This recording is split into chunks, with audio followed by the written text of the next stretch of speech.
Everyone, তোমরা সবাই কেমন আছো? আশা করি ভালো আছো। আমিও খুব খুব ভালো আছি। তো সবাইকে সবার প্রথমেই জানি হ্যাপি দিওয়ালি। কেমন কালী পুজোটা এনজয় করলে সবাই কিন্তু জানিও। আর কে কোথায় ঠাকুর দেখলে অবশ্যই জানি। আমি তো বাজি ফাজি বলতে কিছুই ফাটাইনি, সেরকম বাজা ফাটাবার সুযোগই পাইনি। চলো গাইস, আজকে তোমাদের একটা ছোট্ট মিনি ব্লগ শেয়ার করি তোমাদের সাথে। আমি গেছিলাম একটু শ্মশানে, গেছিলাম শ্মশান থেকে ধূপবাতি দিয়ে সোজা একটু ঠাকুর দেখতে চলে গেছিলাম। ঠাকুর দেখে সোজা বাড়ি চলে এসেছি, ওইটুকুনি তোমাদের সাথে একটু শেয়ার করি। তো মেলা দেখতে দেখতে একটু পৌঁছে গেছিলাম ঠাকুর দেখবো বলে। তো বিশালই ভিড়, তার মধ্যে ওই আর কি দেখেছি। তো দেখতে দেখতে দেখতে দেখতে গাইস পৌঁছেই গেছিলাম ঠাকুর দেখতে ফাইনালি। তো ভীষণই ভিড়, ভীষণই ভিড়।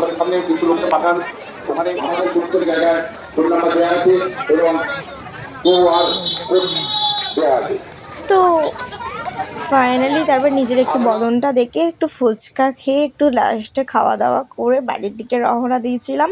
তো তারপরে একটু নিজের বদনটা দেখছিলাম যে ঠিক আছে, তারপরে একটু পেটটা করার জন্য একটু থামস আপ খেয়ে নিয়ে বাড়ি চলে এসেছিলাম গাইস। ঘুম পাচ্ছিলো প্রচুরটায়।